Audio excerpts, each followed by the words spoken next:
महोदय, इस समय देश का राजनीतिक परिदृश्य एक बार फिर भ्रमपूर्ण तथा अनिश्चितता की स्थिति में आ गया है। कोई भी नहीं जानता कि राष्ट्रीय स्तर पर निकट भविष्य में सत्ता का स्वरूप क्या होगा। वर्तमान सरकार तो हर हालत में जाने वाली ही है। कौन सी नई सरकार आएगी, उसका स्वरूप व उसकी शांति क्या होगी, जैसी बातें तथा प्रश्न लोगों को परेशान कर रहे हैं, इन प्रश्नों के उत्तर भी उतने ही अस्पष्ट हैं। यह आशंका भी सभी के मन में है कि आने वाला समय कहीं अति अनिश्चितता वाला ना हो, क्योंकि जब भी देश में राजनीतिक अस्थिरता होती है तो आम आदमी ही सर्वाधिक पीड़ा भोगता है।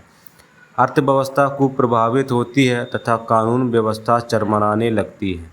ऐसा नहीं है कि इस समय देश में कानून व्यवस्था बहुत अच्छी है, लेकिन अनिश्चितता की स्थिति में तो वह और भी बिगड़ेगी। जब भी राजनीतिक आंख मिचौली या चोर सिपाही का खेल खेलने लगते हैं तो लोग स्थितियों से त्रस्त होकर यह प्रतीक्षा करने को विवश होने लगते हैं कि कभी तो अच्छे दिन आएंगे, जो कि कभी भी जल्दी नहीं आते हैं। आधारभूत प्रश्न यह नहीं है कि कौन शासन कर रहा है, बल्कि यह है कि जो लोग शासित हैं उनके साथ क्या कुछ हो रहा है या होने जा रहा है। आने वाले समय में राजनीतिक परिदृश्य यही होने वाला है। हमारे इस लेख का उद्देश्य राष्ट्रीय स्तर के घटनाक्रम का उल्लेख करना नहीं है। इस क्षेत्र में हमारी अपनी अनेक समस्याएं हैं। इस क्षेत्र में विशेषकर पंजाब तथा हरियाणा में राष्ट्रीय स्तर के घटनाक्रम का क्या असर पड़ेगा, अभी तो यह बात स्पष्ट नहीं है कि आने वाले समय में स्थितियां क्या स्वरूप ग्रहण करेंगी, लेकिन यह अवश्य है कि केंद्रीय स्तर पर अस्थिरता का इस क्षेत्र पर भी प्रभाव पड़ेगा। वैसे तो राष्ट्रीय स्तर पर अनिश्चितता सभी राज्यों की स्थिति पर प्रभाव डालती है, लेकिन यह हमारे क्षेत्र के राज्यों को अधिक प्रभावित करती है, क्योंकि यह क्षेत्र अत्यंत संवेदनशील है। पंजाब, हरियाणा, हिमाचल प्रदेश तथा जम्मू कश्मीर सभी पाकिस्तान की सीमा के निकट हैं तथा इन राज्यों ने पिछले कई वर्षों में उग्रवाद का दौर देखा है। इन क्षेत्रों ने हाल के समय में कुछ राहत अनुभव की है, लेकिन यहाँ पूरी शांति का वातावरण नहीं बन पाया है। महोदय, स्थिति सामान्य हो जाने के बावजूद इन क्षेत्रों में उग्रवादी हिंसा व बम विस्फोट की घटनाएं यदाकदा होती रहती हैं। इन क्षेत्रों का बंदूक का भय अभी तक समाप्त नहीं हुआ है। विशेषज्ञों ने सीमा पार से करवाए जाने वाली तोड़फोड़ व विध्वंसक गतिविधियों की संभावनाओं से इनकार नहीं किया है। पाकिस्तानी एजेंटों की घुसपैठ तथा हथियारों व विस्फोटकों का आना अभी तक नहीं रुक पाया है।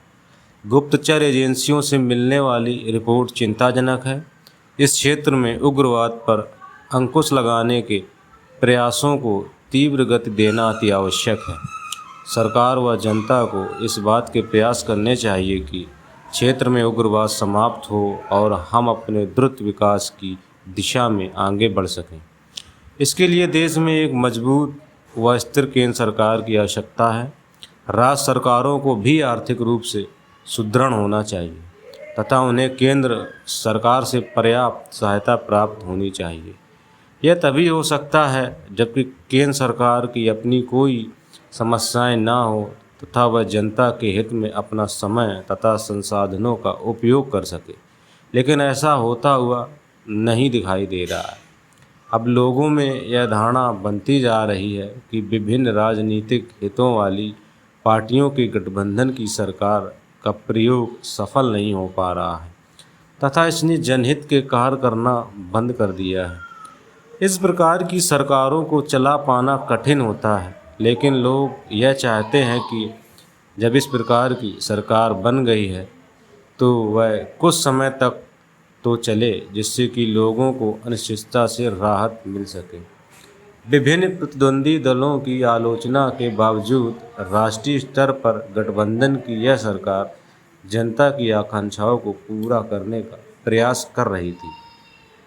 राजनीतिज्ञों पर विभिन्न अदालतों में भ्रष्टाचार के आरोपों में चल रहे मामलों के दृष्टिगत लोग मनोवैज्ञानिक तथा भावनात्मक रूप से इस बात को लेकर कुछ न कुछ संतुष्ट थे कि इससे देश में भ्रष्टाचार की संस्कृति पर अंकुश लगेगा।